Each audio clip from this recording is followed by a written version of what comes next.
Acuérdense que también salimos en vivo por el canal de YouTube, en la plataforma del Leedor. Del sitio Leedor, muy bien.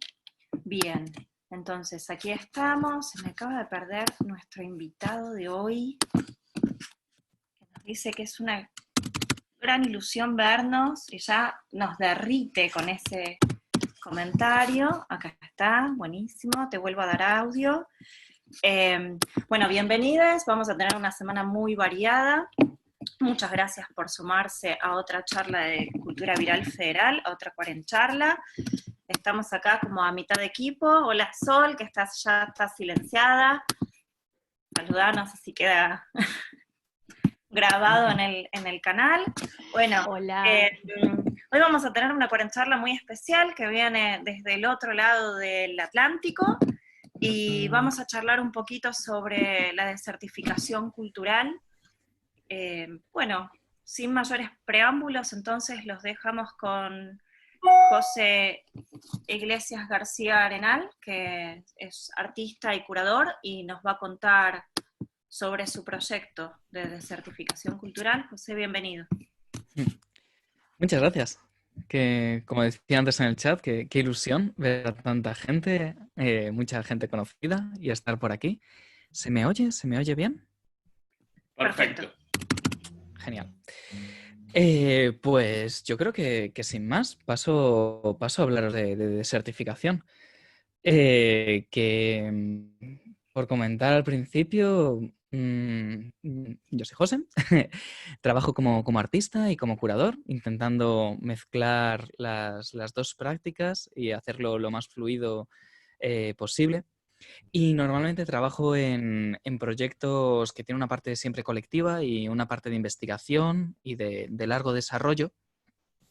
Y eso me ha hecho montar varios colectivos o varias mini instituciones desde donde intento trabajar. Y una de ellas es MAL, una plataforma curatorial que fundamos hace un año en Sevilla. Hace 2 años casi, bueno, no sé exactamente cuánto tiempo. MAL, os voy a pasar unos cuantos links por aquí, por el chat, para que lo veáis. Paso el de la plataforma MAL, porque el proyecto este de certificación lo estamos haciendo desde esta plataforma en colaboración con una sala de teatro que está situada, que se llama Teatro Guirigay, y que paso el chat, y que está situada en Extremadura. Para ubicar un poco, Extremadura, Sevilla, estamos en el suroeste de la península ibérica, el suroeste español. La Sala Grigay está en un pueblecito de 8.000 habitantes que se llama Los Santos de Maimona, que es donde yo estoy ahora mismo. Y desde aquí es desde donde estamos montando este proyecto de certificación cultural, que es un proyecto que surge yo creo que más o menos hace un año, en un proceso en el que, por un lado, yo me estaba mudando de Sevilla a Los Santos, estaba situándome en el entorno rural extremeño. Por otro lado, el mundo se empezaba o ya se vivía con climática. Eh, Ahora parece que ha pasado tantas cosas en los últimos meses que casi se hace raro. Hace mucho tiempo pasado el Amazonas, Australia estaba en llamas y de pronto la cuarentena, el COVID, un golpe tan bestia que ha dejado un poco la cuestión de la crisis climática casi en un segundo lugar, cuando realmente tampoco se podrían diferenciar. Pero, perdón, me estoy...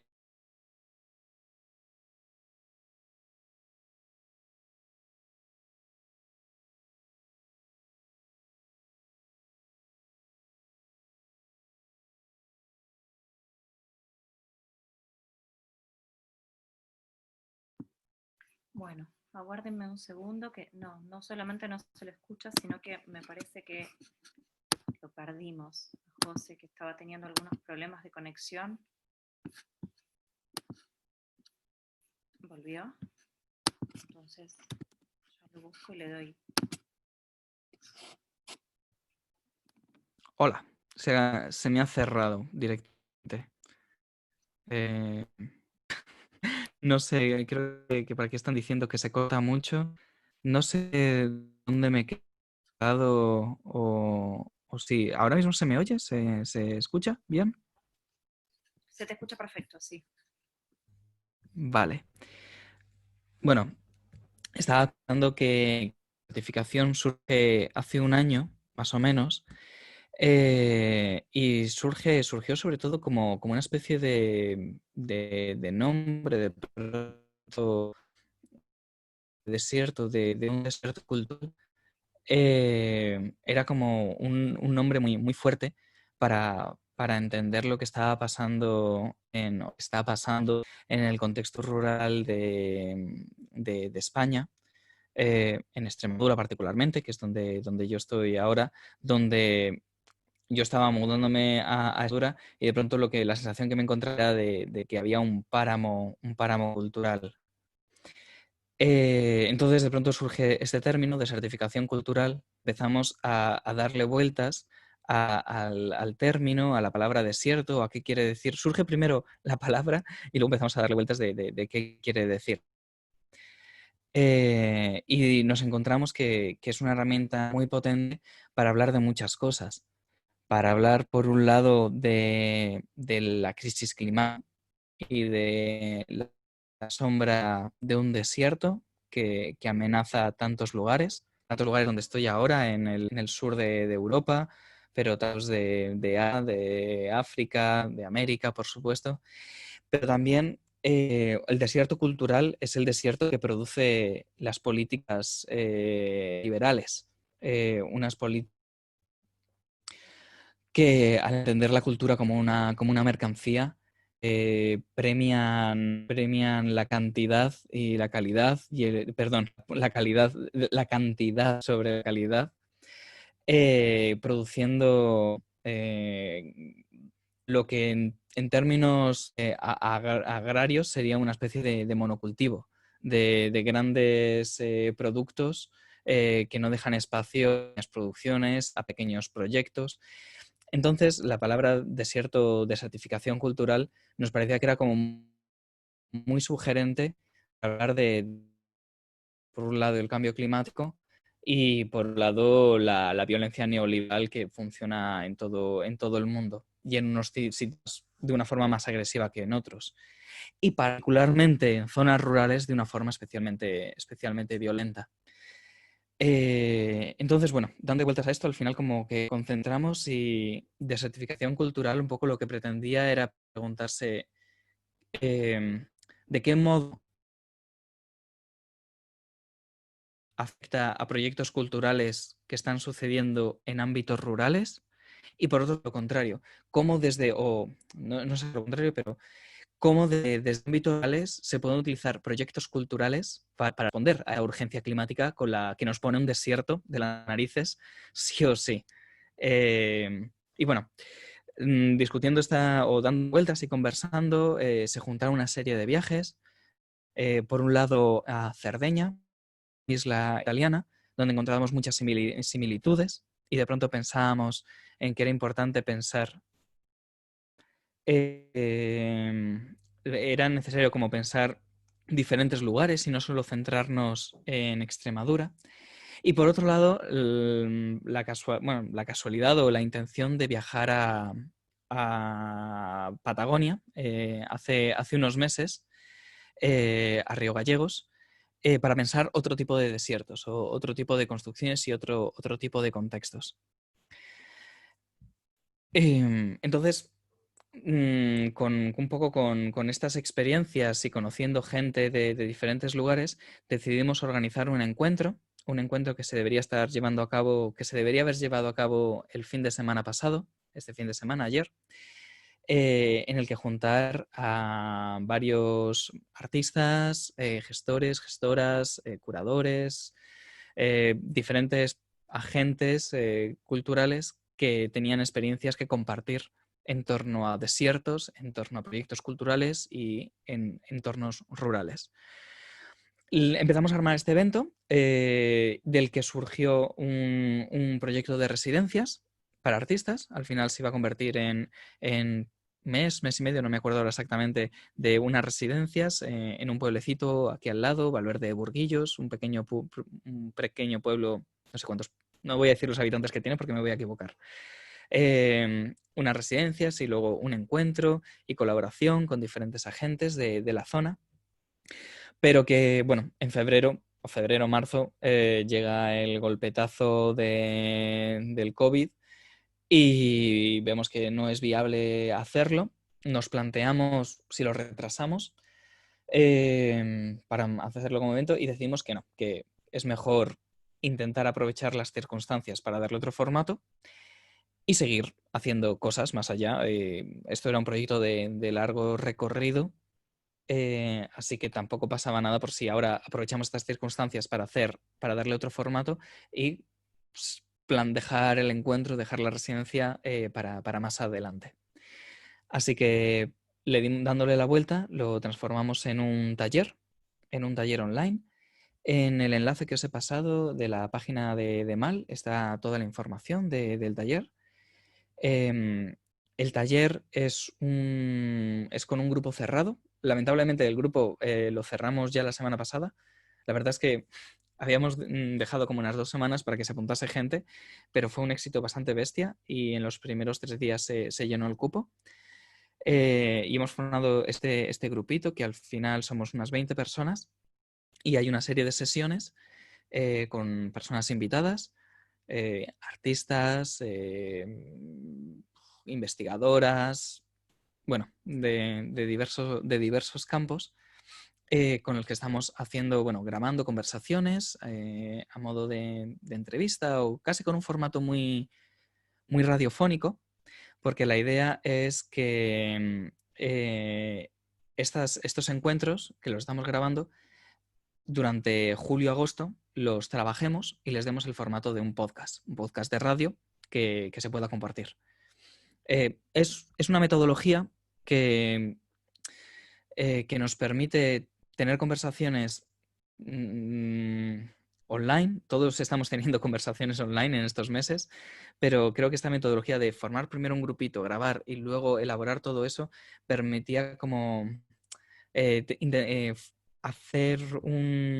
tener unas conversaciones un poco más cálidas de lo que se suele tener en las conversaciones de Zoom así aleatorias. O sea, es necesario como formar un poco de grupo. Esta cosa que se nota tan fuerte aquí en las cuarencharlas, cuando con los comentarios y las referencias que hay al principio, que se nota que ya hay un grupo, que se ha formado un colectivo. Entonces, bueno, este es como el formato que va a tener. La idea es que en septiembre lancemos los podcasts y seguramente una pequeña publicación y que un poco más adelante recuperemos la idea de las residencias y hagamos residencias para no solo para artistas, también para personas que se ubican en otros lugares que son difíciles de definir. Algo que se mueva entre artista, investigador y como todo lo que hay, todo el espectro que puede haber en medio. Y me queda así como decir, como que esto, que, bueno, lo he dicho antes, pero lo remarco, es algo que estamos haciendo desde, por un lado, la plataforma curatorial MAL y por otro lado la Sala Guirigay, que realmente es una sala de teatro situada aquí en Los Santos de Maimona. Y luego con el apoyo por un lado, de una pequeña fundación, que es quien nos da el apoyo económico para poder hacerlo, y por otro lado, de Maldita Cultura, que es una revista digital. Os voy a pasar un enlace donde hay además un artículo sobre desertificación. Lo hacemos, ¿qué estaba diciendo? Ah, sí, lo hacemos con Maldita Cultura y con una radio independiente, una radio que os voy a pasar ahora el enlace de Mixcloud, que está situada también aquí en el pueblo y con quien vamos a elaborar los podcasts. Y bueno, esto sería como un poco la presentación más técnica de los elementos que configuran este proyecto de pensamiento, de discusión colectiva en torno a desiertos y en torno a qué fuerza tiene el desierto para hacernos entender el mundo en el que vivimos y cómo responder a las situaciones de violencia neoliberal y de crisis climática en las que estamos. Voy a mirar un momento las notas. ¿Se escucha bien? ¿Por ahora? Vale, genial. Bueno, una de las cosas por un lado, el desierto es como es una imagen potentísima para hablar perdón, estaba leyendo el comentario este. El desierto es una imagen potentísima para hablar del mundo en el que vivimos y de los imaginarios neoliberales apocalípticos, muy marcados por el cine de Hollywood, que presentan el futuro siempre como con un gran dramatismo. Entonces, era necesario hacer como un proceso de construcción de qué es el desierto, de qué es lo desértico, y ese proceso de deconstrucción empieza planteando que el desierto es una construcción occidental. El desierto se construye desde una mirada desde el afuera. Son los pueblos europeos quienes llegan al Sáhara y dicen, oh, el desierto del Sáhara. Los pueblos nómadas saharauis no hablan del desierto, hablan de la abadía, hablan de la hamada. Tienen una experiencia muy diferente. Esta idea de construcción del desierto para mí fue muy, muy clara en Patagonia, donde está la conquista del desierto, donde está el gran evento de la conquista del desierto que da forma a la Patagonia, cuando realmente la conquista del desierto es la construcción del desierto.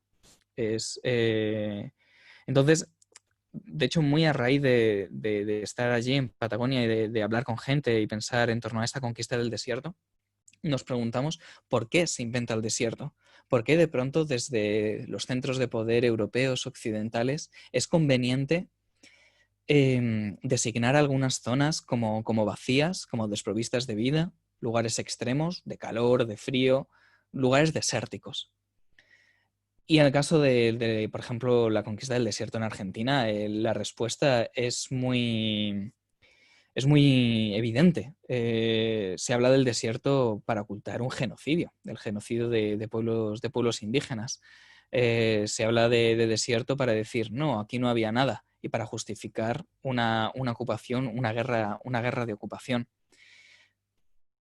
Como dice Sol Cabezas, no era desierto, estaba habitado. Efectivamente, esa es la clave.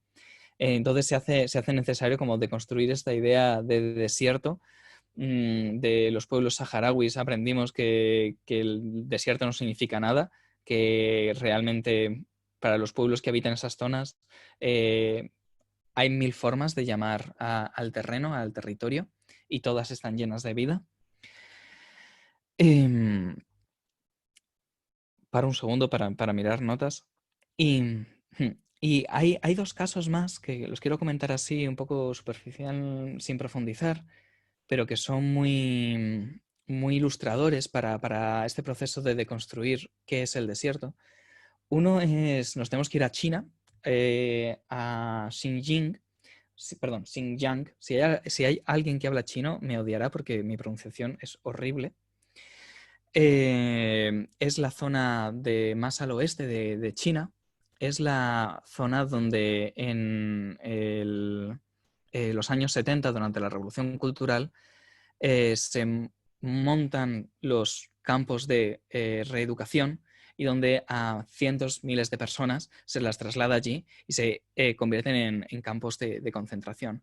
Pero realmente esos campos de concentración no eran nada. Era una zona que desde fuera se hubiera mirado como desértica. Esa estructura se sigue extendiendo hacia la zona de Xinjiang, que estaría un poco más, eso es justo la frontera, donde hay muchas comunidades chinas musulmanas y donde hay todo un proceso desde hace un par de décadas de genocidio, donde para justificar ese genocidio se vuelven a designar esas zonas como desérticas y hay todo un discurso de son zonas abandonadas, son zonas donde la vida no es posible, aquí no hay poblaciones. Si no hay poblaciones, tú no estás cometiendo ningún crimen. no sé, lo comento porque es algo que está sucediendo ahora mismo, desde hace un par de años se ha ido encrudeciendo y es uno de los lugares donde se puede ver de una forma muy evidente esto. El otro ejemplo que me parece que es ilustrativo, no tanto de este proceso, sino también de la riqueza que puede tener esas zonas que se llaman desérticas, está en el Sáhara Occidental, que es una antigua colonia española que ahora mismo, desde 1975, está ocupada por Marruecos. Está en una situación de ocupación bastante similar a la de Palestina, aunque se habla muchísimo menos del Sáhara Occidental que de Palestina. Y en 2010, a finales de 2010, en otoño de 2010, hubo una enorme movilización de los saharauis que, para protestar por la ocupación marroquí, salieron hacia el desierto. Los saharauis es un pueblo fundamentalmente nómada. Sus raíces culturales están en la tradición nómada y en el recorrido por el desierto, por lo que por la abadía, dirían ellos. Y viven en las ciudades desde la colonización española y luego la ocupación marroquí. Entonces, bueno, a finales de 2010 salen hacia el desierto y montan un enorme campamento, que es el campamento de Jamie Thick. Voy a escribirlo aquí. Jamie y Thick. Un enorme campamento que se convierte en una... Iba a decir una ciudad, no, es un campamento. Y que está habitado durante un mes, lleno de vida, y es un símbolo de protesta, reivindicando la libertad del pueblo saharaui.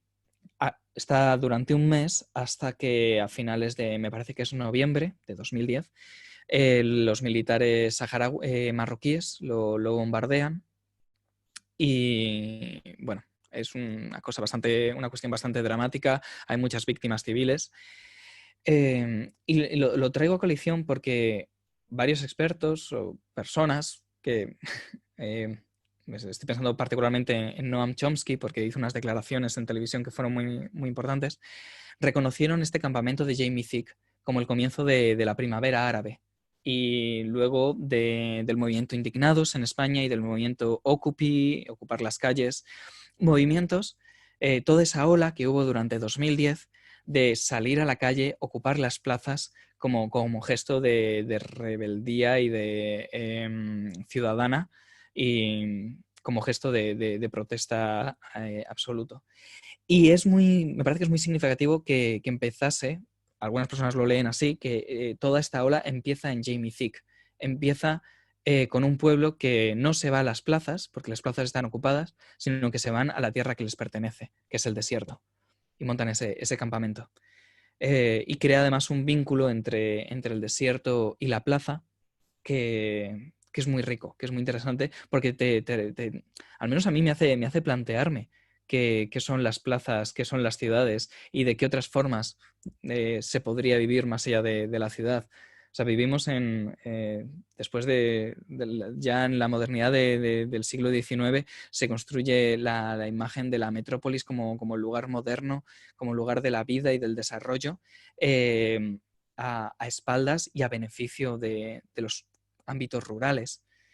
Entonces, a la hora de construir las ciudades y decir, vamos a pensar otras formas de vida posible, replantear la figura del desierto, que sería algo así como lo más contrario, el opuesto absoluto de la ciudad, según la mirada occidental moderna, es muy interesante y muy enriquecedor.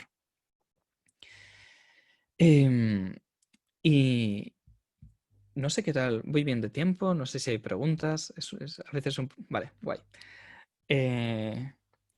Bueno,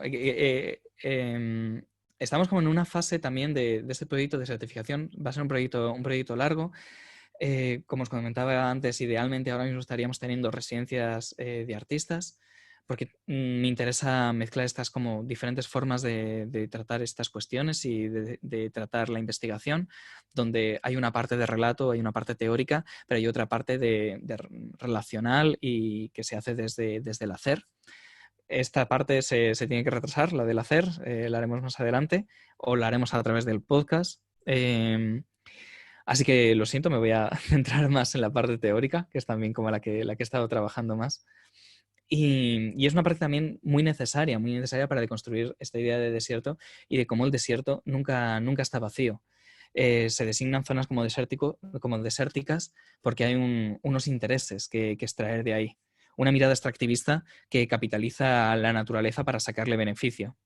Y esta producción, perdón, esta producción puede ser agrícola, puede ser ganadera, minera, energética o simbólica. O sea, ejemplos, volviendo a Patagonia, tenemos el ejemplo de ganadera, con todas esas primeras plantaciones, perdón, todos esos campos para extraer lana para la industria textil inglesa. Tenemos ahora la energética y la minera, cuando Benetton, no sé si vende o alquila tierras para extraer petróleo o gas. Aquí, perdón si digo algo raro, tendría que mirar mis notas para estar seguro de esto. Pero aparte, estas extracciones, la ganadera o la agrícola o la minera, son como las más obvias. Pero hay otro tipo de extracción que no es tan obvia, que es la extracción simbólica y la extracción a través del turismo. Que es más compleja, pero también es más interesante para entender cómo funciona el desierto. Porque cuando digo simbólica, pienso, por ejemplo, en los campos, en los parques naturales, en la función que tiene designar algunas zonas como parques naturales, como zonas protegidas, en la construcción simbólica de la nación. Creo que, bueno, en Argentina tenéis muchísimos parques naturales muy impresionantes. Y no hay que olvidar la extracción simbólica que se hace de ellos.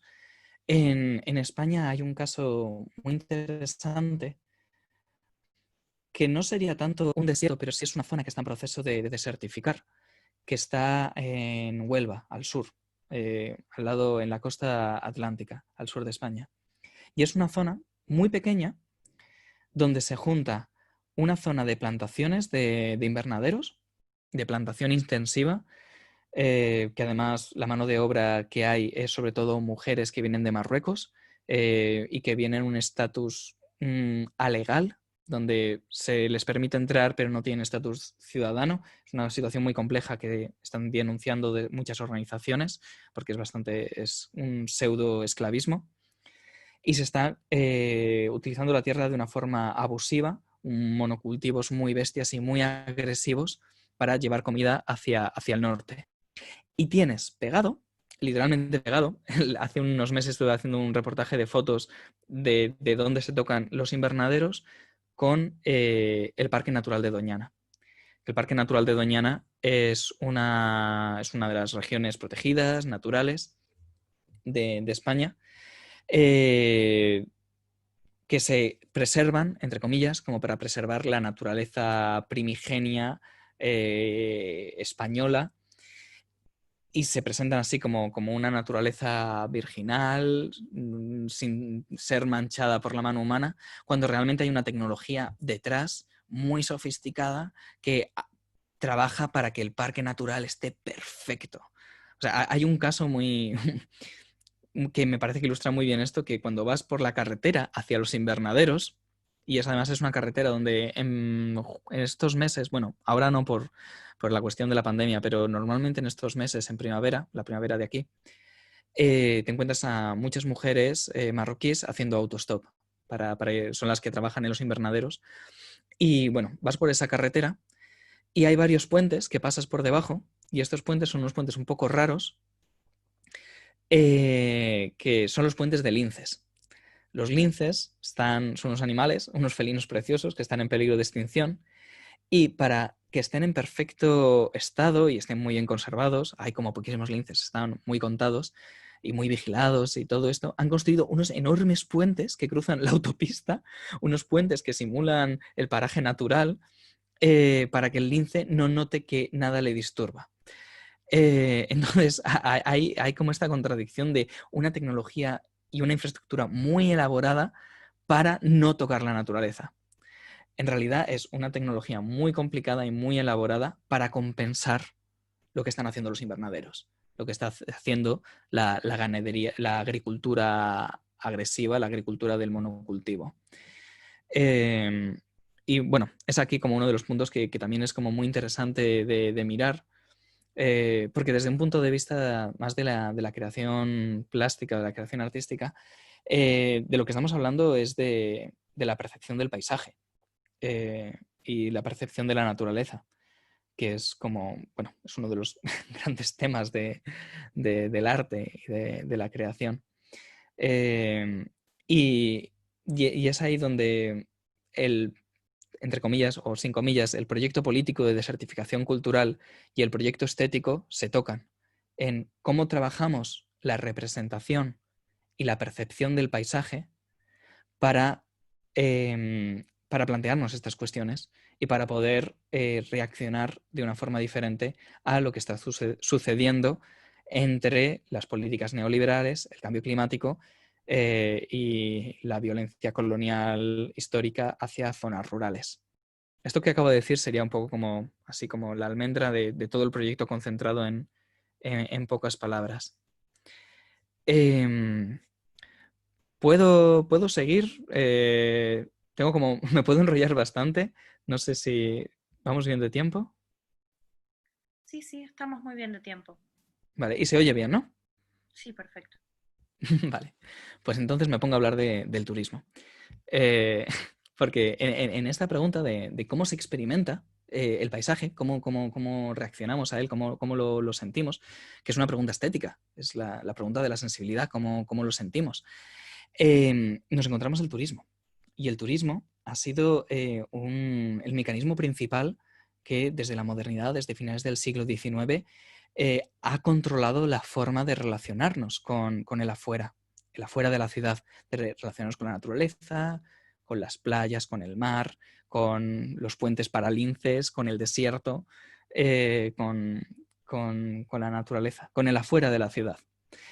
Y aquí, perdón si me pongo un poco técnico, pero es necesario como hablar del turismo como una herramienta biopolítica. Biopolítica es este término que plantea el filósofo francés Michel Foucault para hablar de cómo el poder gestiona los cuerpos y gestiona las vidas. Y el turismo es eso lo que hace. Es como que regula de unas formas determinadas lo que sin turismo sería tiempo libre para plantear una forma muy concreta de cómo se experimenta la naturaleza. Por un lado actúa hacia el turista, que ya no va al campo y pasea y va a un sitio sin más, sino que va a un sitio designado como espacio turístico, donde hay una serie de actividades particulares, restaurantes, visitas a museos o monumentos, la playa. La playa es como el sitio, la antonomasia del turismo. Donde se nota más cómo los cuerpos están ahí ajustados a una forma particular de relacionarse con el paisaje y con otros cuerpos. Efectivamente, como dice Silvana, turismo extractivo. Pero también el turismo, o sea, por un lado eso es como lo que hace hacia el turista, pero por otro lado está lo que el turismo hace hacia las zonas turísticas y hacia las poblaciones de las zonas turísticas. Por un lado, hay una cuestión extractiva perdón si el ejemplo es como muy español, pero en España se ha vivido mucho con la burbuja del ladrillo, que durante la década de 2000, perdón, me he quedado en blanco, 2000, de los 2000, sería como hasta 2008, hubo una construcción salvaje y una construcción salvaje que ocupaban parajes naturales, bueno, todo el negocio del ladrillo, todo el negocio de la construcción. Pero por otro lado también se rompen formas de vida. En Extremadura, donde estamos, desde hace un par de años, se está protestando, mucho contra el deterioro de los medios de transporte. Hay muchas coñas con el tren, porque El sistema de trenes de Extremadura funciona fatal y, bueno, yo creo que ahora mismo está totalmente paralizado, pero como de atrasos infinitos y demás. Y hace unos meses se vendió la empresa pública de autobuses, pasó a manos privadas y se cortaron un montón de rutas que comunicaban pequeños pueblos. Esto lo que produce, al final, es que haya un deterioro de una red rural, una red de pueblos que se mueven gracias al transporte público y que los habitantes se vayan como hacia pueblos más grandes que se convierten en pequeñas ciudades y que están dedicados fundamentalmente o sostenidos fundamentalmente por una economía extractiva. Extractiva, como decía antes, extractiva en el sentido de agricultura, ganadería, minería o turismo, como estaba diciendo. Y esto lo que produce es que los pueblos dejan como de ser pueblos y se convierten casi en estaciones de servicio, donde paras, casi en barrios dormitorios, pero donde la vida rural o la forma de vida rural se pierde. Es un proceso que es un neologismo raro y feo, pero llaman desruralización. Estoy viendo un poco los comentarios que estáis diciendo por el chat y sí, o sea, es que de lo que estoy hablando son cosas que se pueden estudiar como en lugares muy concretos para entender cómo funcionan, pero son procesos que se dan en todo el mundo y se dan en todo el mundo en diferentes medidas porque son procesos dentro del pensamiento y las políticas extractivas coloniales y neocoloniales. También hablando del turismo, el turismo es también como el sistema que reactualiza la idea del explorador, del conquistador, que te permite ir más allá, siempre un paso más allá. Y un poco con desertificación cultural, lo que estamos intentando es buscar otros imaginarios y analizar estas cosas para ver cómo se desmontan. Hay un proyecto que hicimos hace un año más o menos en Sevilla. Invitamos a una artista que se llama Solange Jacob, una artista peruana, con la que llevamos trabajando un tiempo. Hablo en plural porque digo desde la plataforma MAL, desde esta plataforma que utilizo para hacer proyectos con otros artistas. Y le invitamos a hacer un proyecto en el Archivo de Indias. El Archivo de Indias es un gran archivo que está en Sevilla y que se construyó en el siglo XVIII. Bueno, se construyó antes, pero se convirtió en un archivo en el siglo XVIII para albergar todos los documentos relativos con el comercio con las Indias, con el comercio con América. Esto está en Sevilla porque Sevilla durante varios siglos es el puerto oficial de la corona española para negociar, para relacionarse con América. Entonces todo pasaba por Sevilla. Y bueno, entonces cuando se convierte en archivo, realmente se convierte en ese archivo y se acumulan ahí todos los documentos para escribir una historia de América. Una historia de América escrita desde Sevilla, desde la corona española. Una historia colonial de América. Es una estrategia de propaganda. Una estrategia de propaganda contra el imperio contra el imperio británico para mantener la hegemonía española, una hegemonía que se estaba discutiendo en aquellos momentos y utilizar la construcción de la historia como una herramienta de poder. Y cosas de la vida, desde hace bastantes años ya no es un archivo, ahora es un monumento que lo van a visitar turistas. El edificio es muy bonito y donde se hacen exposiciones y donde, casualidades de la vida, el año pasado, por estas fechas, o un poco más tarde, julio, no sé exactamente cuándo, se estaba inaugurando una exposición que se llamaba El viaje más largo, una exposición muy grande sobre Magallanes y la primera circunvalación en la Tierra. El primer viaje que le lleva a Patagonia, que le lleva a descubrir, con comillas, el estrecho de Magallanes y que parte de Sevilla y volvió a Sevilla después de dar toda la vuelta al mundo. Y era muy interesante, era muy tremendo cómo estábamos en 2019 eran los 500 años de este viaje, y teníamos a los reyes de España, que siempre da un poco de vergüenza decirlo, lo de que todavía tenemos monarquía aquí, inaugurando una exposición profundamente propagandística sobre el viaje más largo, sobre el ir más allá de las fronteras. Era una exposición donde se veía muy bien como esta cosa de la necesidad de la modernidad colonial de construir una frontera para cruzarla. Construir un desierto, eso es un desierto, para conquistarlo. Era una exposición que empezaba con un carácter como más histórico sobre el viaje de Magallanes tal, y acababa hablando de Marte y de la Luna y de los proyectos para colonizar Marte. Y bueno, todo este discurso que se está dando ahora desde espacios de poder, desde SpaceX, desde Elon Musk, bueno, toda esta gente que sigue hablando de colonización, solamente que ahora es el espacio. No es tan importante el si se va a colonizar el espacio o no. Ahí cada uno puede tener la opinión que quiera. Lo que es relevante es cómo el discurso se mantiene. Y bueno, cuento todo esto porque hicimos una acción con Solange, con esta artista muy bonita. Os pasaré luego el vídeo, las imágenes. Bueno, perdón, no os pasé el vídeo porque no lo tenemos, os pasaré el audio, porque fue a la puerta y cantó una canción. Y le cantó una canción que os dejaré. Creo que la encuentro dentro de nada. Bueno, una canción muy potente que le canta al archivo y le dice: Minga soy y no me compadezcas. Y comento esto porque este tipo de gestos poéticos y también muy contundentes son como los que a mí me interesa trabajar, y el tipo de proyectos que me interesan hacer desde Mal.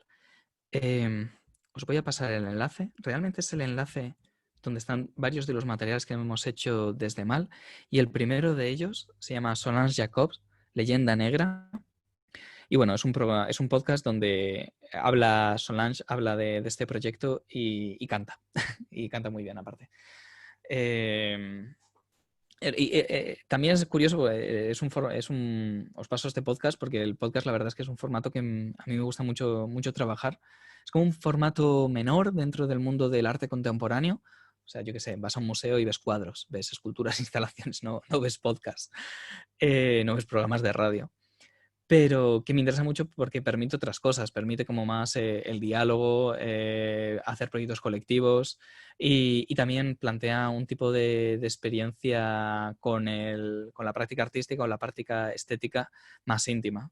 O sea, te pones los cascos y sientes que estás hablando con una persona y te puede hablar así. Y hay como una relación física corporal que me interesa. Por eso, en Desertificación Cultural, una de las cosas que vamos a hacer en septiembre será sacar estos talleres, estas conversaciones que estamos haciendo en formato de podcast. Y bueno, quería comentarlo antes, se me ha pasado, era comentar un poco el tipo de talleres o el tipo de conversaciones que estamos haciendo ahora mismo. Hoy hemos tenido, por ejemplo, a Ciro Santos, que es un colega de aquí, de los Santos de Maimona, de mi pueblo, y que junto con otras personas tiene un proyecto de recuperar una antigua cementera, una antigua fábrica, y convertirla en un espacio colectivo, un espacio de creación donde, bueno, tienen un programa de radio también y hacen muchas actividades. Y es un ejemplo de proyectos que replantean qué hacer con las ruinas de la modernidad, qué hacer con una cementera. Pero también hemos tenido, por ejemplo, a Saray Pérez Castilla, que es una artista fantástica que ha hecho un proyecto muy interesante, que sigue trabajando en este proyecto, un proyecto sobre el Sáhara Occidental, en colaboración con bastantes grupos de saharauis, sobre la memoria del paisaje y cómo el paisaje es casi siempre desde la visión occidental es algo que se ve, que está ahí fuera. Entonces ella trabaja con conversaciones, con relatos que va grabando y con objetos de cerámica para hablar del paisaje con otros tipos de percepciones, donde el paisaje ya no es el afuera, lo que lo ves en la distancia, sino algo con lo que te relacionas. Y hemos tenido también a María Petecuca, que es una investigadora muy fantástica. Yo soy muy fan suyo. y que tiene un proyecto que se llama Artes del Colapso, donde reflexiona sobre cómo reaccionar a... La cita, es una cita muy bonita, es aprender a vivir y morir en un planeta dañado.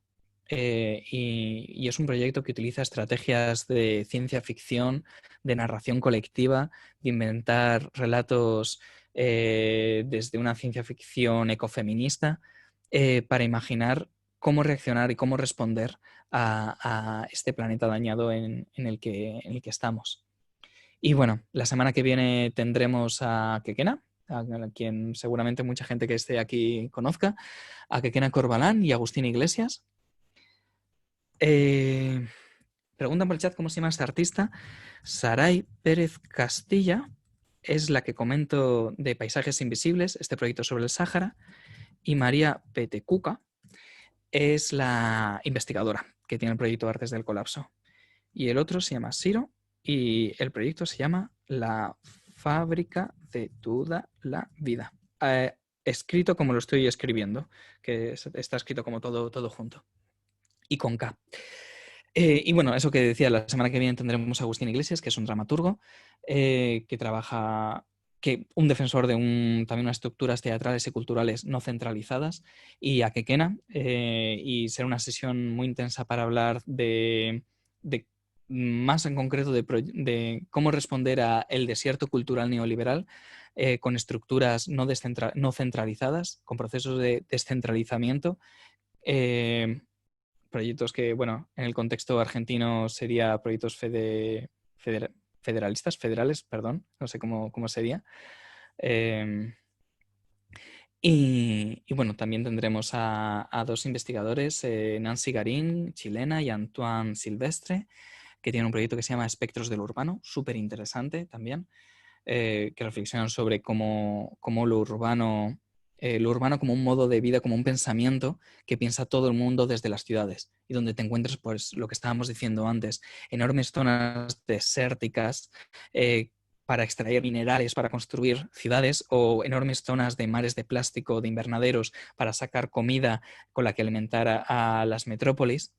Y bueno, más adelante en otras de las sesiones tendremos otros artistas como Silvana, que está por aquí, Silvana Torres, o Huesos de Obsidiana, que es un colectivo mexicano que trabajan desde la comida y trabajan recuperando tradiciones y recetas antiguas, olvidadas, semi-olvidadas o menores, y trabajan desde el alimento, buscando los alimentos que han cruzado de un lugar a otro. Tiene un proyecto que se llama Del Mayab al Sáhara, donde trabajan con condimentos, y qué lazos, qué vínculos hay desde zonas desérticas de México y zonas desérticas del norte de África.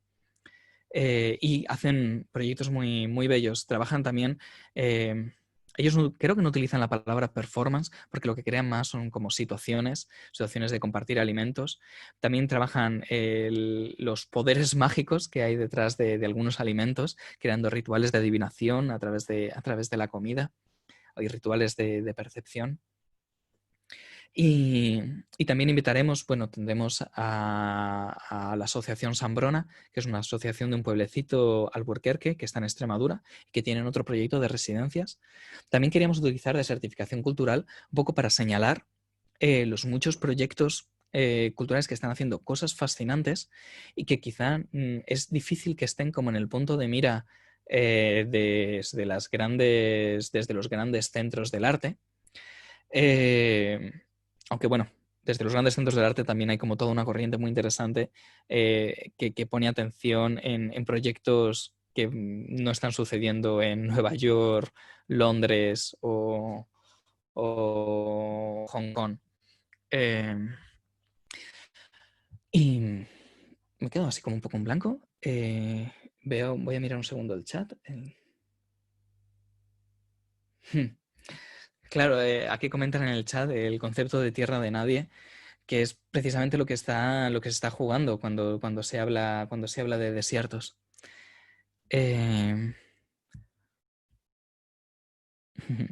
Y bueno, un poco lo que planteamos con este proyecto no es tanto.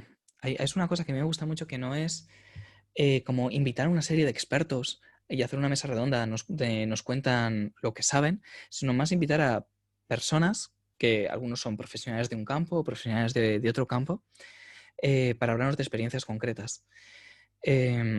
Y lo que intentamos no es como definir qué es el desierto o definir qué es la desertificación cultural, sino más bien como invitar como a gente, personas de contextos muy diferentes y con experiencias muy diferentes, donde, por ejemplo, en el caso de Sarai, esta artista, habla del desierto y habla con los saharauis y habla de la riqueza vital que hay en el desierto. En el caso, creo, de Agustín Iglesias, la semana que viene, vamos a hablar del desierto neoliberal, del efecto que el neoliberalismo produce a nivel cultural, del desierto cultural. Y no pretendemos como buscar una definición, sino cruzar muchas experiencias muy diferentes para tener una perspectiva caleidoscópica, una perspectiva de imágenes a veces contrarias, de conceptos contradictorios, pero que abre posibilidades. De hecho, llevo como un año ya con el desierto, la desertificación cultural, y cuanto más avanza, menos claro está lo que es la desertificación y más rico es y más funciona como motor para pensar, para hacer cosas y reflexionar. Son las 12 aquí. Yo puedo seguir, pero me paro así un poquito porque... No, no te queríamos cortar porque estábamos escuchando todo lo que nos estabas contando.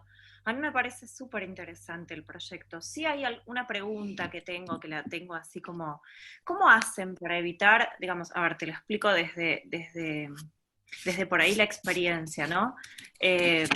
Cuando yo soy docente y trabajo en contextos por ahí más vulnerables, me cuesta mucho a la hora de trabajar, que Alejandra dice, la gentrificación también es un modo de desertificación, perdón. Me cuesta mucho a la hora de trabajar no tener una postura de superioridad en relación a la cultura en la cual me estoy incorporando, ¿no? O sea, considerar que mis hábitos no son los correctos, mejor dicho, son los correctos y que los del otro están mal. La pregunta es cómo hacen para evitar el colonialismo a la hora de analizar otra cultura, ¿no? Estamos ante una situación en la cual ya está impuesta la palabra desierto en determinados contextos.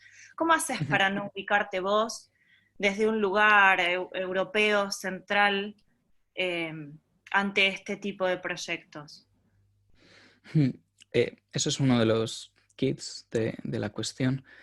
Y es una de las grandes dificultades. Esa es la empresa decolonial, es el objetivo. Es un poco también el objetivo que se plantea de certificación, buscar herramientas y estructuras que permitan cuestionar eso. Y hay que decirlo claramente, o sea, no lo conseguimos. No es fácil y no lo vamos a conseguir porque nos lo propongamos y porque yo tenga un discurso súper guay, crítico y diga varias cosas malas contra la modernidad europea. No es suficiente. Es un proyecto a muy largo plazo y que cuesta mucho hacer porque es de un análisis permanente de nuestros propios hábitos, de cómo nos comportamos y hacemos continuamente. Yo intento ser cuidadoso en la medida de lo posible y una cosa que me parece fundamental es incluir otras voces. Siempre. No siempre se consigue, no siempre es fácil. Hoy, por ejemplo, con Sarai, es una artista magnífica, con quien además llevo trabajando mucho tiempo y me parecía importante que estuviera, y ella lleva mucho tiempo como conversando en torno a la certificación, era importante que estuviera. Pero cuando estaba haciendo la presentación, que ha sido muy, muy buena y muy brillante, estaba pensando, joroba, de nuevo no hay un saharaui hablando del Sáhara. También tengo que decir que, bueno, yo he hecho bastantes proyectos relacionados con el Sáhara Occidental y siempre he sido bastante cuidadoso. De hecho, la primera vez que fui a Argentina fue precisamente a hacer una exposición sobre el Sáhara Occidental. Una exposición que se llama Melfas y que hicimos en el Museo de Arte Contemporáneo del Sur, un pequeño museo que está en Lanús. Y donde, bueno, siempre intentamos que haya mucha presencia, que haya presencia, bueno, no es hablar por otros y dar la voz, sino que otras personas tengan su propia voz y ya la tienen. No es tanto un proceso de dar la voz, sino de escucha. Pero bueno, digo que es un proceso como en permanente proceso porque, por ejemplo, hoy me estaba pensando, sería fantástico que hubiera invitado a otro artista saharaui para dar esa contraparte. Por otro lado, bueno, hablo mucho de Patagonia y una de las razones por las que hablo es porque Silvana es una de las personas invitadas y espero que sea ella quien hable más. O sea, veo aquí que apuntan, sí, con Marina Curchi hicimos aquella exposición, porque Marina fue una artista que viajó al Sáhara en un proyecto que estuve curando allí. Es un proceso, es un proceso y creo que también solo se puede realizar este proceso si partimos de analizar las estructuras coloniales racistas que llevamos dentro y no nos situamos como en un lugar, en un pedestal limpio en el que digo, bueno, yo soy un blanco europeo, pero yo ya me he hecho mis 3 cursillos de colonialidad y ya estoy curado de espanto y ya no voy a cometer más pecados. No, o sea, son estructuras y privilegios que están muy interiorizados y que lo vamos a seguir replicando. O sea, creo que la única forma de hacer algo realmente útil es permanentemente cuestionarlos y seguir haciendo estos proyectos intentando que las voces sean plurales. No sé si te he contestado o me he Sí, andado muy sí. por las ramas. No, es que en realidad lo planteo también como para seguirlo pensando. Digo, las cuarencharlas surgen del mismo objetivo, ¿no? Descentralizar, federalizar, convertir en una pluralidad de voces. Y una de las cosas que me pareció interesante, por eso te lo traje, porque cuando te escuchaba, hay algo que siempre me pasa a mí también en la práctica de la investigación, que tiene que ver con, bueno, cuáles son las voces autorizadas. En una de las cuarencharlas estaba Andrea Hitt hablando del arte de Chaco y contaba, bueno, esta situación de tener que dar clases de arte argentino, y el arte argentino es arte porteño, de Buenos Aires, no, de la ciudad de Buenos Aires. Entonces ella decía, no, yo tengo que hablar de arte de Chaco porque soy chaqueña y porque esto es arte de Chaco y punto, como que no hay mucha. Y ahí está la otra cuestión que decís, bueno, ¿a qué fuentes acudo? ¿A dónde voy? Porque después finalmente te encontrás con una situación de que cualquier fuente que vos quieras utilizar sigue correspondiendo con esta misma idea central. Entonces, ¿entendés a lo que voy? Por eso es la pregunta. No es una interpelación, estamos creo que Sí, todos en sí. el mismo proceso, sino es como, bueno, interpelémonos juntos a ver qué es lo que nos pasa con esto, cómo encontrar las fuentes. Para mí el Sahara es un tema, de hecho hoy escuchaba todo lo que decían, es apasionante porque es un mundo, creo que tiene las mismas características que Marte para mí, ¿no? Es completamente desconocido y es Pero también hay sumamente vida en Marte. interesante. Claro, y empieza a tener como colores y matices. Hoy sacaban la Tierra, el color de la Tierra, yo dije rojo, ¿qué? ¿What? Porque claro, hay otras facetas. Yo, que soy de Argentina, que tenemos nuestros propios procesos de desertificación, para mí eso es desierto también. Entonces creo que el aprendizaje es más grande, no sé si me entendés, no como interpelación, sino como todo Sí. lo que tenemos que deconstruir. Sí, has comentado al principio ahora de las fuentes o cómo acudir, cómo encontrar esto. Y hay una cosa que comenta Foucault, el filósofo, que a mí me gusta mucho porque es el gran filósofo. Y en un momento, no sé, en una entrevista comenta que todo su conocimiento viene del dedo gordo del pie. Y de pronto dice esto como, sí, hay que leer, hay que estudiar y demás, pero es importante poner ese dedo en la tierra y la experiencia. Y para mí es muy importante andar. Es como muy básico, pero leo mucho, estudio mucho, pero hay que andar. Y hay que andar y encontrarse con cosas. Y es necesario, para mí al menos, cuando quiero hablar de una zona, cuando me interesa algo, yo que sé, hace año y medio de pronto empecé a obsesionarme un poco con el estrecho de Magallanes, porque se estaba preparando las celebraciones del 500 aniversario, 500 centenario, en Sevilla y yo le estaba dando muchas vueltas y era como, necesito trabajar con esto, es como algo que me urge, que me pinza, que quiero reaccionar a esto. La única solución que hay es vete a la Patagonia. Vete a la Patagonia y conoce realmente, o sea, sí, infórmate, estudia lo que quieras, pero hay que ir. Y hay que ir intentando evitar la postura del turista. Y el turista se define sobre todo porque el turista es alguien que viaja pensando que va a volver. Y es alguien que además como que va tachando, chic, chic, chic. O sea, si tú vas a visitar Roma y ves la Capilla Sixtina, el año que viene te vas a París a ver la Torre Eiffel. No vuelves a la Capilla Sixtina y te pasas 2 meses ahí. Para mí es muy importante romper eso y sí, volver a un sitio y volver y volver y volver. Y de hecho, ahora mismo creo que debería estar volviendo a Patagonia. He tenido que retrasar el viaje por COVID y por esta pandemia.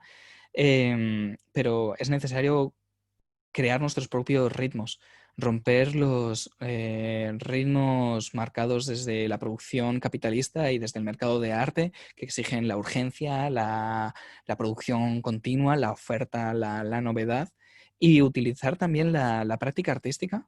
Digo la práctica artística porque yo defiendo que organizar estos encuentros, hacer estos podcasts, tener, joder, las 40 charlas, son proyectos artísticos. O sea, entonces, la importancia de estos proyectos artísticos está también en su capacidad para crear ritmos, crear experiencias particulares de percepción del tiempo que permitan crear otros nuevos hábitos, otras formas de relacionarnos.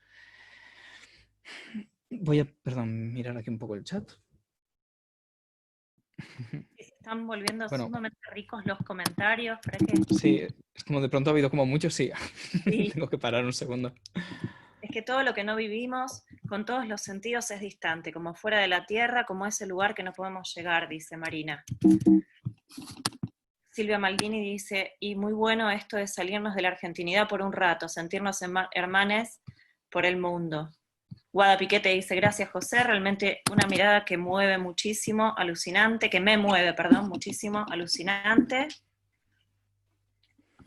Bueno, Marina vuelve a reforzar que sí se sale de uno cuando se anda tal cual, ¿no? Y esta cuestión de compartir la cultura a la cual uno se pliega, ¿no? Esta cuestión de ir a conseguir el McDonald's más cercano para comer lo mismo de siempre.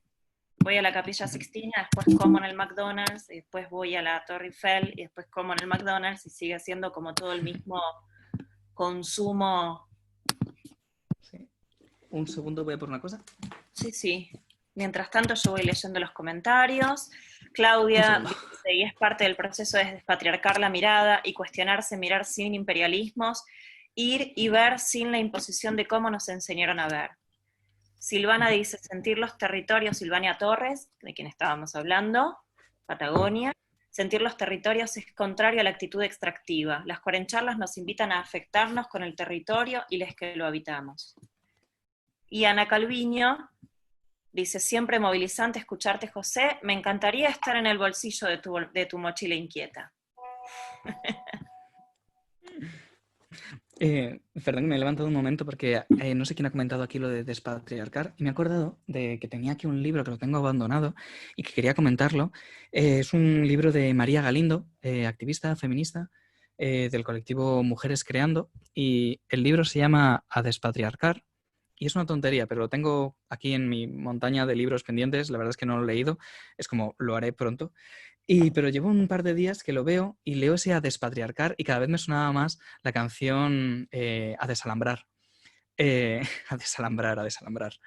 Y creo que ahí hay ese proceso de desalambrar que a mí me chocó tanto cuando estábamos por ahí, por las afueras de Río Gallegos y veías las alambradas como enormes en un territorio bellísimo, salvaje, feliz y de pronto con esa especie de cicatrices.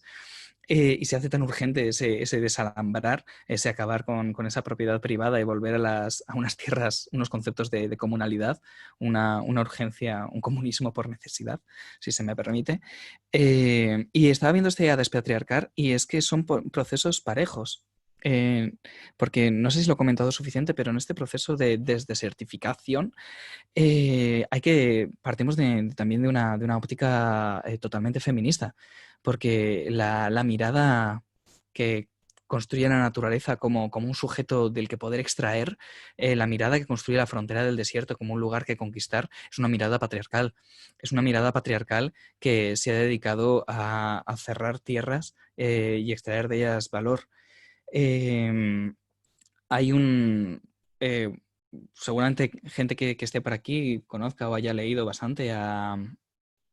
eh, em, ay, estoy cansado aquí, se me ha ido. Calibán y la bruja, de Silvia Federici, que es esta magnífica persona, ser humano increíble, donde en el Calibán y la bruja habla de cómo el proceso, cómo el final del feudalismo, hay todo un proceso de privatización de las tierras comunales, de las tierras que pertenecían al pueblo, las tierras como el bosque, donde ibas a talar la leña para llevarla, pero no era de tu propiedad, era propiedad de todo el mundo y por lo tanto todo el mundo tenía la obligación de cuidarlo. Y cómo al final del feudalismo hay todo un proceso de privatización de estas tierras, que es el que da desde el marxismo se ha leído como el proceso a partir del cual empieza la acumulación originaria, la acumulación del capital, y que Silvia Federici plantea, en el momento en que no hay tierras comunales, no hay tierras comunes, es necesario que haya un nuevo territorio que sea común, que sea de todos. Y ese es el momento en el que el patriarcado capitalista toma forma, porque el nuevo territorio que va a ser común es el cuerpo de la mujer. Y yo hoy estaba leyendo a un autor que lo recomiendo bastante, que es ahora escribo por el chat, Javier García Fernández, que es un historiador muy joven y muy brillante de aquí de España, que hace toda una lectura desde la teoría decolonial, desde el feminismo de Silvia Federici, por ejemplo, de Andalucía y de Extremadura, de la tierra del sur de Europa. Y habla de cómo este proceso de privatización de las tierras se da no, tradicionalmente, como el marxismo más académico lo lee como que esto se da en Inglaterra y en los pueblos germánicos en el siglo XVI. Perdón si me vuelvo muy teórico ahora, voy a pasar por esto muy, muy rápido. Y aquí lo que plantean es que este es un proceso que se da en el sur de la península ibérica durante las guerras de Al-Ándalus, durante lo que en España durante tanto tiempo se ha llamado la Reconquista. Unas guerras santas bendecidas por el Papa para acabar con el moro, con el infiel. Y es muy interesante que haga esta lectura porque lo que plantea es que es en ese proceso en el que hay por primera vez una privatización de las tierras comunales, que además está dando una zona de conquista, en una zona donde es sobre todo población masculina. Yo cuando estaba en Patagonia es como que veía muchas similitudes, porque este proceso de conquista se da de forma igual en muchas zonas y se sigue dando, como antes comentaba, en China, por ejemplo. Pero al hacer esta reflexión de cómo esto se da en el sur de la península ibérica, en el norte de África, ves que este proceso de conquista capitalista es paralelo a un proceso de racialización y un proceso de racismo europeo. Esto quizás es como una nota que a muy poca gente le interese o que le parezca relevante, pero a mí me parece como muy, muy importante para entender que el capitalismo y la cuestión de la privatización de tierras comunales y la expropiación son procesos que están totalmente atados a cuestiones de racismo y a cuestiones de violencia racial o racializada.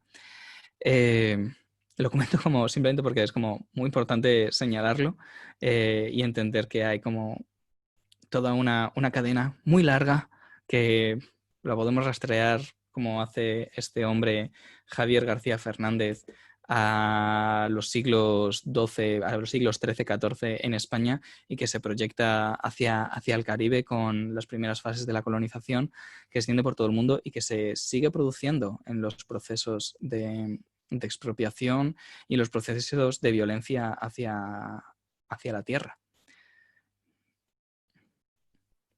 Hay un comentario muy interesante de Silvana que te dice: el ecofeminismo plantea la violación de las mujeres como el trato que se le da De a la las tierra, mujeres. perdón. Sí, la violación de la tierra, perdón, como el trato que se le da a las mujeres, observando que las actividades extractivas vienen acompañadas de los recreos para los trabajadores. Ujú. Claro, Claro, la tierra y las mujeres tienen el mismo lugar, eso me dice, es lo mismo. sí. Claro, en conversaciones muy interesantes el año pasado en Río Gallegos, veíamos cómo, por ejemplo, minería y prostitución son dos caras de la misma moneda. O sea, el caso de la prostitución en Río Gallegos y cómo está tan relacionada con la industria minera no se da de forma anecdótica, sino que es lo mismo. Una cosa se prolonga hacia otra. Y es muy interesante entender estas comunicaciones para poder reaccionar contra ellas. Tal cual, Silvana te da un dato más que es muy importante. No es prostitución, es trata también. Es zona de destino de trata, claro. Sí. Sí. Súper interesante no pensarlo. No que pase, pero sí poder pensarlo, poder grabar un Sí. poquito estas estructuras que tenemos. Antes de que se me pase y que me vaya con otras cosas, comentar que dos cosas. Por un lado, que si queréis cómo seguir toda esta información, en la página de Mal, la que he compartido antes, que es nosomosmal.com, ahí lo vamos subiendo y es como un archivo vivo que se irá enriqueciendo. Y luego un poco de promo, si nos seguís por Instagram, tanto Mal como Sala Guirigay o Guirigay, ahí vamos actualizando todo. Y lo comento también porque la idea es que continuar todo esto. El taller ha sido un éxito, se llenó las plazas en, en 3 días, así que estamos pensando en hacer otras ediciones o plantear otros talleres. Y bueno, queremos recuperar el proyecto de las residencias para artistas. Por comentar esto de los talleres, aprovecho para... Bueno, me voy a callar un momento. Y voy Camilo, a te escribir pide esto. si podés pasar los datos de Instagram y página en el chat. Sí. Acabo de pasar la Y página. ahí lo que está pasando. Guirigay, que es, aparte, es la sede de la compañía de teatro Guirigay, que es una compañía de teatro fantástica y magnífica.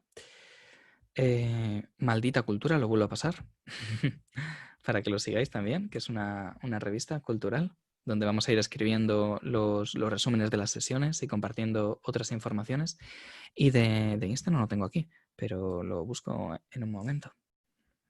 Mientras tanto, yo le voy contestando a Cris, que está preguntando la charla de Quequena por dónde va. La charla de Quequena está dentro de los talleres, dentro del taller que se está haciendo, que son varias semanas, son 4 semanas. ¿No? No me equivoco. 4 Sí, semanas de son 4 taller semanas, 4 lunes. que, bueno, hicieron la inscripción previa, se completó el cupo, así que prontamente van a tener que sacar una segunda edición del taller porque ya se está preguntando. Sí, tenemos un montón. Acabo de compartirle el Instagram de Teatro Guirigay y de No Somos Mal. Sí, y la verdad es que me da un poco de rabia cuando tengo que escribirle a alguien y decirle, no, lo siento, sé que quieres participar y que sería fantástico y que sería tan fácil como que te mande el link y participas. Pero esta idea de hacerlos cerrados también era como ahora que te estamos haciendo tantos eventos online, por intentar al menos crear un poquito de comunidad. Va a ser un proyecto pequeño, 4 semanas, 4 encuentros, pero al menos si cerramos un grupito, primero, que es, y aparte no vamos a grabar, bueno, estamos grabando los encuentros, pero para usarlos, no para compartirlos. Le da como un carácter más especial al encuentro y le da más importancia el estar físicamente ahí. Y aparte nos permite ir compartiendo información, mandando otros comentarios o durante evento y evento utilizar el correo electrónico para seguir trabajando y pensando. Adriana te pregunta cuántos son el grupo madre, si hay un grupo madre. El grupo madre de Mal es prácticamente yo solo, con unas 4 o 5 personas que orbitan alrededor. Desde el Teatro Guirigay hay 3 personas fijas y otras, o sea, y no sé, es como es difícil decirlo, cuál es el grupo madre. Que también es interesante eso, no sé. Las personas que participan en desertificación en estas jornadas son personas, algunas las acabamos de invitar por primera vez y va a ser la primera vez que colaboramos, pero a mí me gusta hacer proyectos, colaboraciones de largo recorrido. También un poco por huir de la dinámica de la galería o el Museo de Arte Contemporáneo que hace una exposición con un artista, una mega exposición y cuando termina dice, bueno, adiós y paso a otro artista. A mí me gusta crear como este tipo de estructuras que permitan tener diálogos largos y desarrollados. Desde mal, por eso montamos mal, la verdad. Era por tener una estructura que nos permita invitar a un artista a hacer una exposición y un año más tarde invitar a participar en una colectiva y luego hacer un podcast, porque desde mal también hemos estado haciendo podcast. Permite hacer diálogos, porque la creación y la investigación tienen tiempos propios, que no son el tiempo de las temporadas de los negocios y las temporadas en las que el museo, el Guggenheim de turno, necesita sacar catálogos para tener ventas. La creación tiene otros tiempos que a veces son rápidos, que a veces son explosivos, pero que casi siempre necesitan un tiempo calmo y de respirar y de escuchar. También así es como definimos o como yo intento definir las residencias que nos interesan hacer. No son residencias tanto de producción, de hecho son más residencias de no hacer nada. Por poner un ejemplo, hace un año hicimos una residencia en Sevilla con Azahara Cerezo, que es una artista estupenda. Voy a escribir por aquí rápido. Es una Cerezo. Y básicamente estuvo 2 meses en Sevilla. Al final hicimos una pequeña exposición, pero en la exposición presentamos trabajos que tenía de antes y utilizamos esos 2 meses para reflexionar, estudiar, estar, vivir y en principio no hacer nada. Al final de estos periodos siempre salen cosas y de aquello, bueno, salió una exposición grande en otro sitio que estamos preparando ahora y ahora va a volver a hacer otra residencia, Zahara, donde va a producir, pero era importante como que aquella primera residencia fueran 2 meses sin presión de producir algo, sino también como 2 meses para poder estar. Y plantear que desde los tiempos muertos, desde los tiempos del descanso, son necesarios para la creación y para la imaginación. No sé si esto es compartido o si eso. Y ahí te están poniendo, eso es revolucionario, no producir.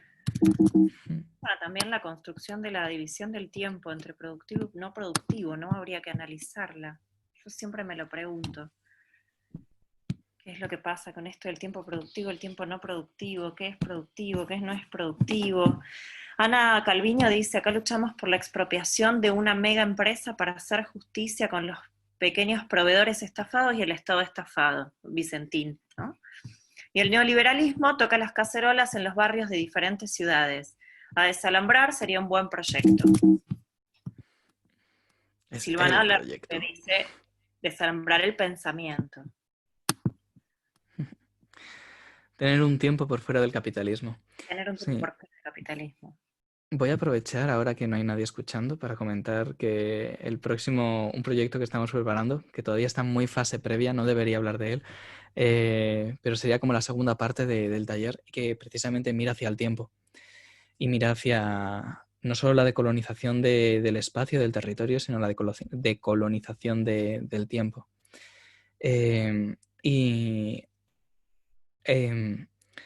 Hay un colectivo de artistas, es una pareja, se llaman Black Quantum Futurists.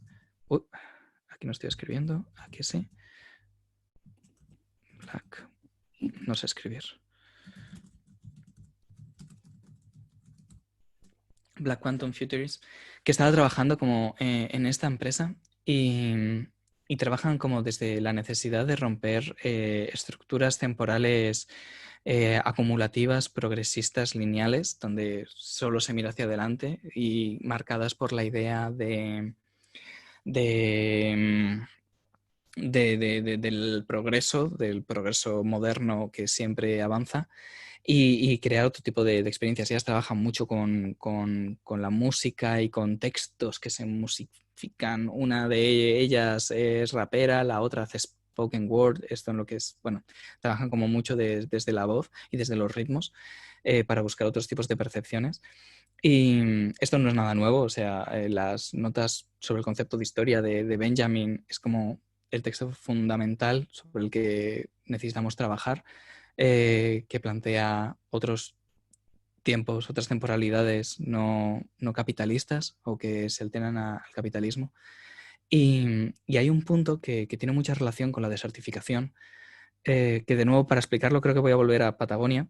A mí me chocó un montón, bueno, tampoco me chocó tanto porque hay casos así similares en muchos sitios, pero cómo la empresa científica occidental, los antropólogos y etnógrafos, desde finales del 19 hay como una obsesión, una necesidad de registrar los últimos pueblos indígenas. Entonces se recorren a miles de sitios para documentar a el último, no voy a decir nombres, pero como los últimos, y se fotografían. Y hay esa necesidad como de documentar lo último, como una necesidad de, sí, estamos reconociendo que la modernidad tiene cosas negativas y ha habido un genocidio, pero aquí estamos nosotros marcando las fases de la historia y diciendo, nosotros marcamos que aquí esto es el final. Y bueno, desde hace mucho tiempo, desde pueblos originarios, se lucha contra esto y se cuestiona, no sé, creo que hace un par de años el gobierno chileno reconocía el genocidio, no sé si reconocían como el genocidio hacia los pueblos mapuches y reconocían como que no había mapuches y los pueblos mapuches decían, oye, no, estamos aquí. O sea, reconoce el genocidio, pero no eres tú el único agente que puede marcar el final de algo.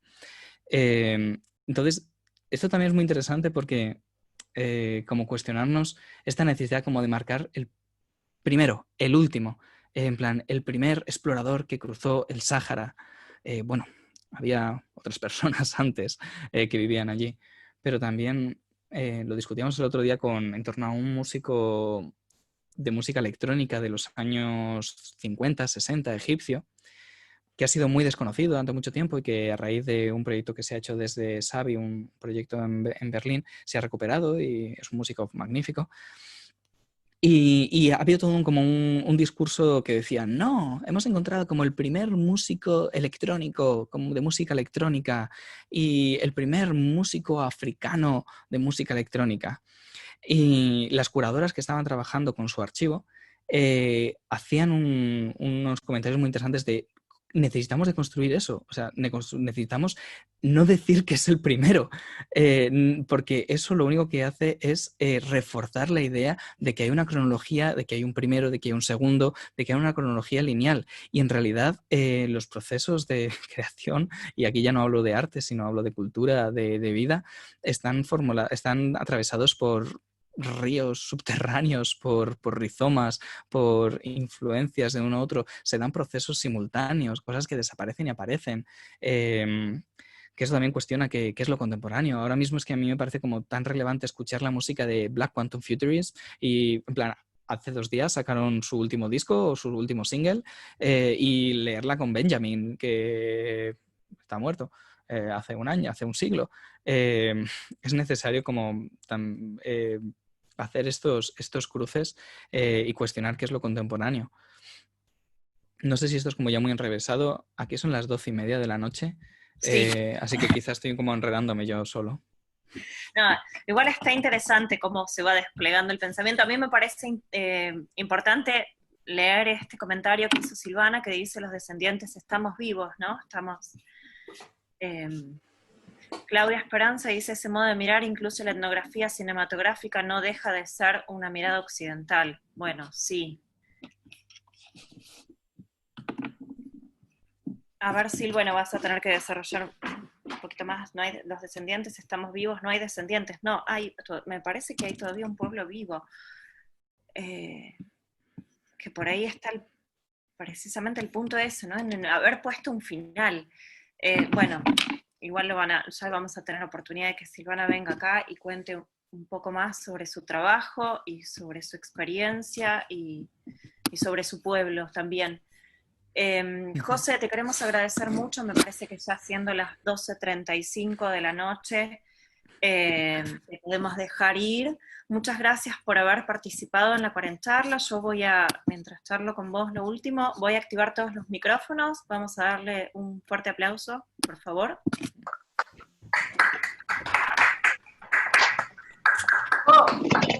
Gracias.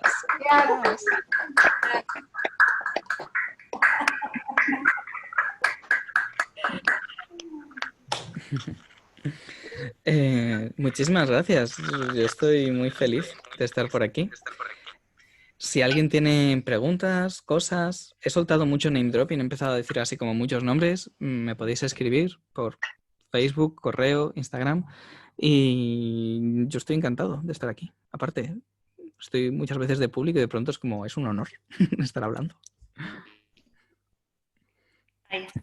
Bueno, perdón, estaba tratando de cortar todas las